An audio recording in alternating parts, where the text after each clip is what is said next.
If I had to go ahead and do what the doctors wanted me to do, I wouldn't have had her. What was that? Well, they wanted me to do assisted suicide death on her. This is your story. You said a couple of things on the CBC News story. I remember they said, did you want to die? And what did you say? I don't want to. She got sick here at home. We got the ambulance. When we got her to the hospital, she was having seizures. They had to give her medication, take her heart rate down. Her heart rate was very high, something 170. This doctor that was seeing her first, and he came in and he told me that her kidney wasn't in the right spot. He told me the lower parts of her lungs had collapsed, so they admitted her.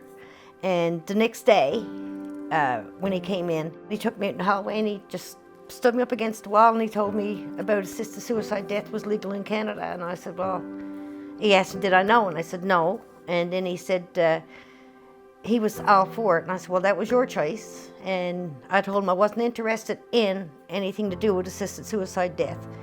And he told me, he said, I was being selfish and he wanted to assist me in doing this. And I said, I'm not interested.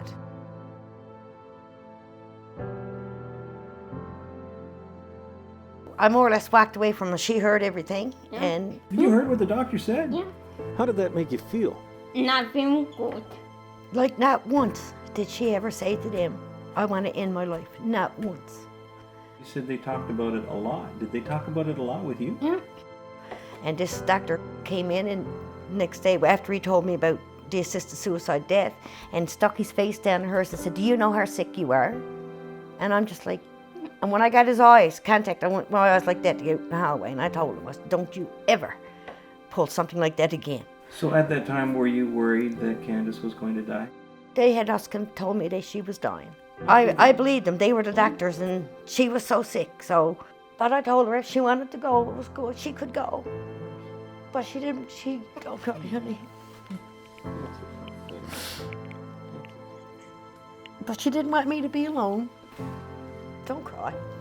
It's all done now. It's over. We just don't want it to happen to anybody else, hey?